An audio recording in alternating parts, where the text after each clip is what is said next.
my 78 C20. It's now, I guess, a K20.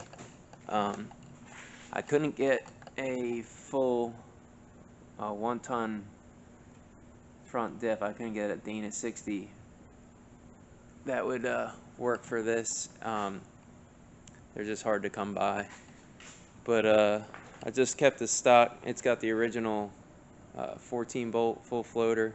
It's got 373s. I lifted the back with a shackle flip, 2-inch blocks if you can see them, and it's also got a 2-inch add-a-leaf in there, 1.5 or 2-inch add-a-leaf in there, and it's got me sitting level with 6-inch front springs. The front diff, it is out of a 78, 79 F250, and it lined right up with the original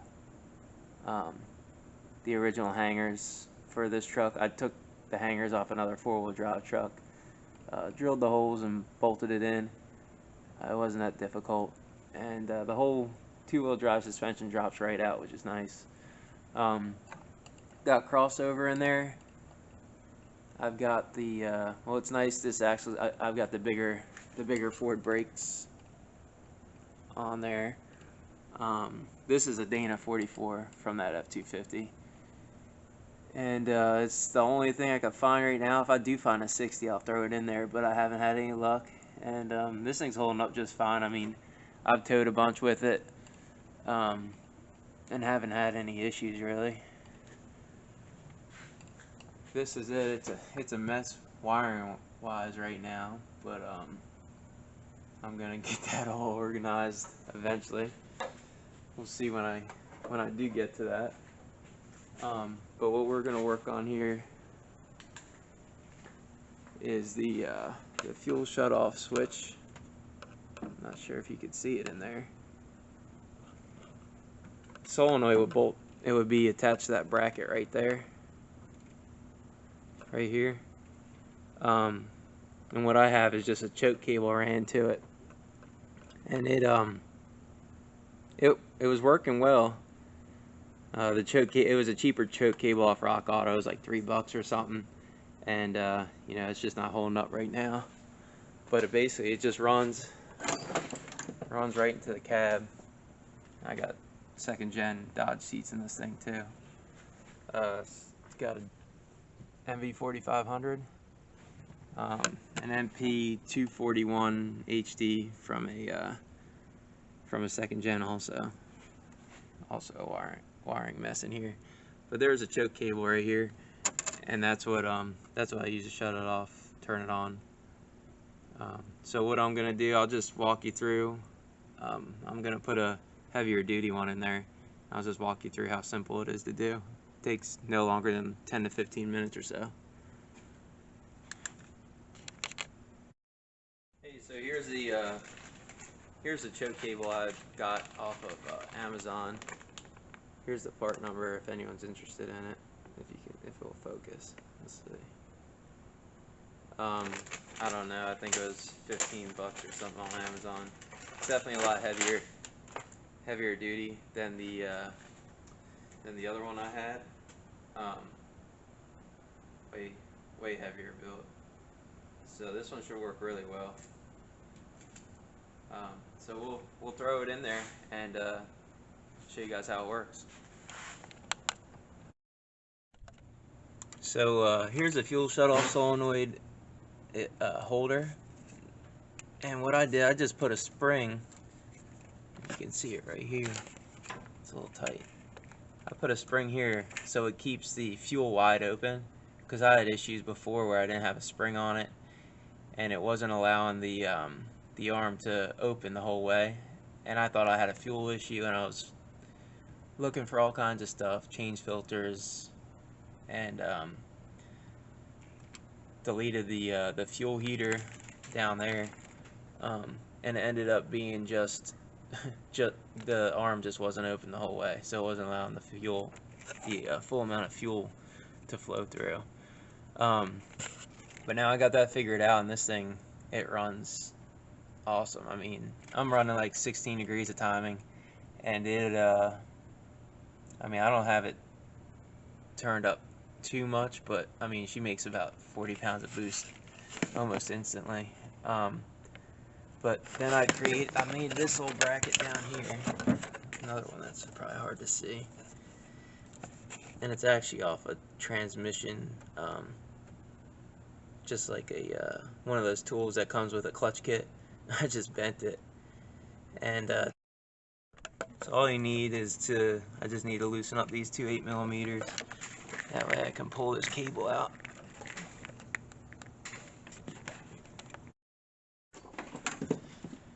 So now that it's all free, you just pull this right through. I lost the washer behind there and the bolt and all, but it's alright. It's busted anyway. So you just drill a small hole in the dash, and this would sit. This would sit in there just like that.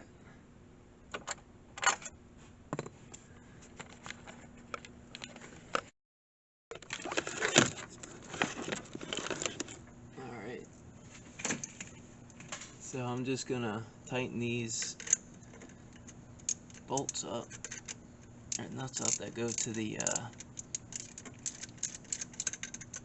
to hold the choke cable there, just so it's snug and it won't wiggle back and forth, and it just lets the cable inside that tube, or that hose, whatever you want to call it.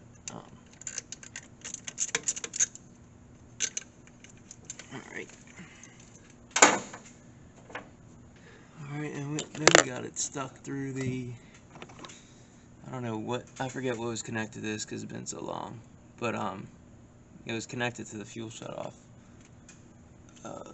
solenoid. It's just a little arm here,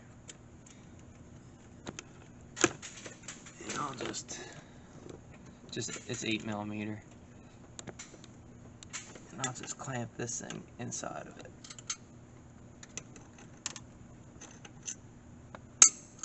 And then I'll probably snip the rest of that cable off so it doesn't get hung up on anything. I'll tighten her up. And then I'll start it, and I'll show you how it works. Maybe, if it works right.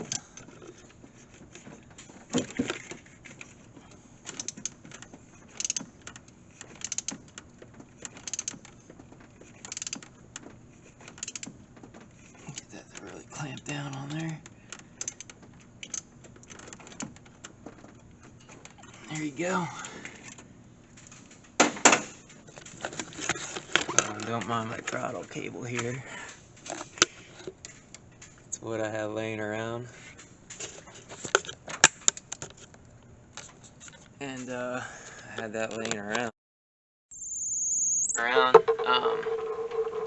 When I was doing the electric in this building, when I first got this truck put together, and it's been working for the last 2,000 miles, 3,000 miles, something like that. I have to come up with a better solution than that, but it's working. But here we go. We'll crank her up. Hopefully the batteries are good enough in it, and show you how it works. I left it on trickle charge just to be on the safe side, because this thing, I don't use it all the time, just sits more than it gets used. So here we go. Pull to stop engine.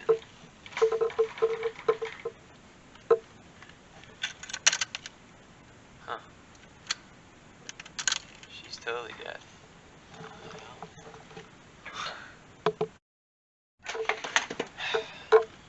Well,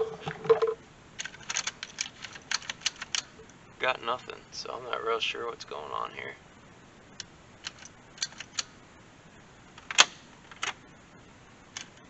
Batteries can't be dead, so I gotta check around, see what the deal is. Of course, 15-minute job turns into a big ordeal with anything I'm messing with.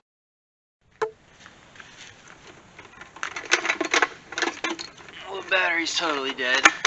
I don't know how, since I left it on a trickle charger. But guess I'll see if I could get this thing jumped and show you how it works. If not, I'll just put a camera on the there. See if you get a good view.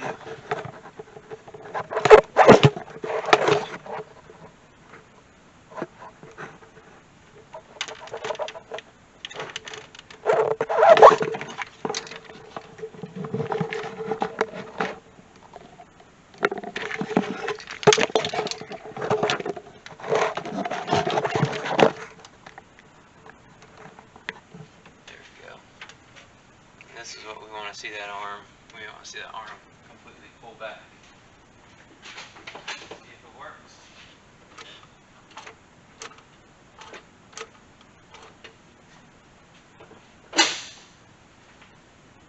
That should do it. I'll see if I get this thing jumped and show you while it's running how it shuts off. You get the idea. So I'm just going to let it sit for a little bit. And I'll take another video later on. But like most of you guys, I have a bunch of other projects going on.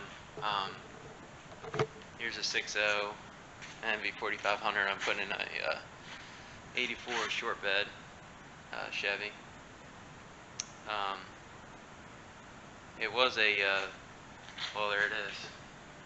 It was a 4.3 3-speed on the column, and the motor had like 80,000 miles on it. Ran fine. I just wanted a little rowdy short bed. And then I have another truck, another old Chevy 52 that I'm planning on putting this OM606 in, that I got out of a 99 E300 Mercedes. That's one of the next things on my list. I want to get this LS swap done. I got 90% of it done. I'm just going to clean this thing up, paint it. I ordered a wiring harness instead of doing my own, because I found one off of, it's called Alibaba, and it was like under 300 bucks. And I figured by the time I put all this time, frustration, and energy into ripping down the stock one, I'm gonna be pissed off and want to just spend 300 bucks anyway. So yeah, that's the plan. Hopefully I get that thing. I'll get some videos up on that. I just started YouTube, so if the videos are shoddy or audio or anything like that, that's the reason why I gotta figure it all out. But I figure I'd throw some projects up there for everybody to look at. Cool. Let's see if the battery's charged enough to get it started.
Works.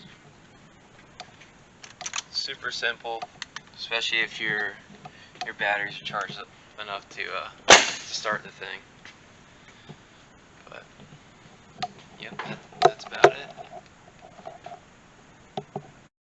And if you're interested in seeing some of my other builds and projects, I mean, they're gonna take a while to get to, but I have I have a couple of projects planned out. I also have an International Lodestar, it's a 71.